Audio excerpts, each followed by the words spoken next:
佢就係我細佬 John， 佢就係豬太太，佢係豬先生，我係 Peppa。風車。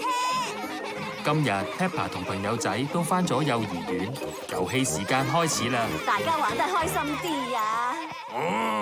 牛先生嚟搵老師。情令太太早晨啊 ，sorry 啊，啲響聲嘈到你哋。咩響聲啊？咪係呢啲響聲咯。我哋會喺山上做一項大工程。呢段時間請你要多多包容我哋發出嘅響聲。情令太太，牛先生佢哋喺度起緊咩啊？我都唔知啊 ，Peppa， 大家試下估唔估到起乜嘢啊？牛先生有一架巨型嘅轉地機，佢喺度轉緊一個好大嘅窿。佢係咪起緊一個游泳池咧？起游泳池，好嘢！唔似喎，應該唔係游泳池啊，好似係支火箭。係火箭，好嘢！點解上面會有花瓣嘅？唔通係一朵巨型嘅花？係一朵巨型嘅花。哦，原來係個風車啊！係啊 ，Peppa， 係個風車嚟㗎。呢架風車係用嚟發電㗎。Edmund 講得好啱啊！象仔 Edmund 真係非常之聰明啊！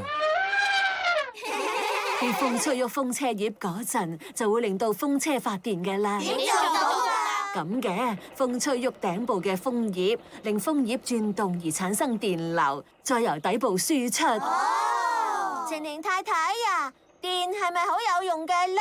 係啊 ，Susie， 電可以提供能量俾唔同嘅電器，例如電燈、電視機同音響。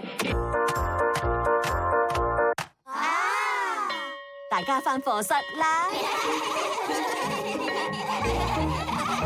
情令太太，我哋可唔可以試下整風車啊？梗係可以，我哋要準備一啲紙、膠水同一啲飲管。我整一個迷你風車俾你哋睇下先啦，大家留意啦。首先，我哋將一張四方形嘅紙對接成三角形，再跟住接痕喺各位剪開，中間搽少少膠水。將四隻角接一半，順住方向黐喺中間，跟住攞一支飲管，加一個圖釘，扣實紙風車，整好啦，一個迷你風車。哇！而家輪到你哋整啦。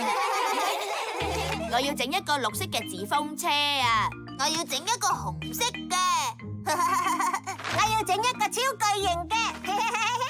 先將四隻角對接，由大人幫大家跟住接痕剪開，跟住再喺紙嘅中間搽一啲膠水落去，然後將佢黐埋一齊。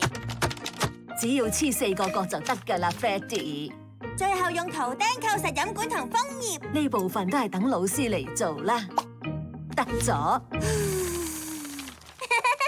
我個風車真係可以吹得喐啊！大家嘅風車係咪都可以轉啊？我個吹唔喐。Edmund 整咗個好大嘅風車，我吹極都吹唔喐我個風車啊！不如大家試下一齊吹睇下得唔得？哇！佢個風車好似牛先生嗰個咁，好大啊！我哋去睇下個大風車起好未咯？牛先生個風車已經起好啦。哇！個風車而家係咪可以提供到電力㗎啦，牛先生？可以，我哋可以將佢發出嘅電力用喺啲好有用嘅電器度。牛先生喺度煲緊水喎。大家嚟飲啖茶啦！風車發出嘅所有電力啱啱好夠煲一壺茶。哦，呢啲茶真係好好飲啊！牛先生同佢啲同事中意飲茶。呢座風車好神奇啊，牛先生，佢可以供電，真係好有用啊！個迷你風車都好好玩啊！ Peppa 中意風車，大家都中意風車。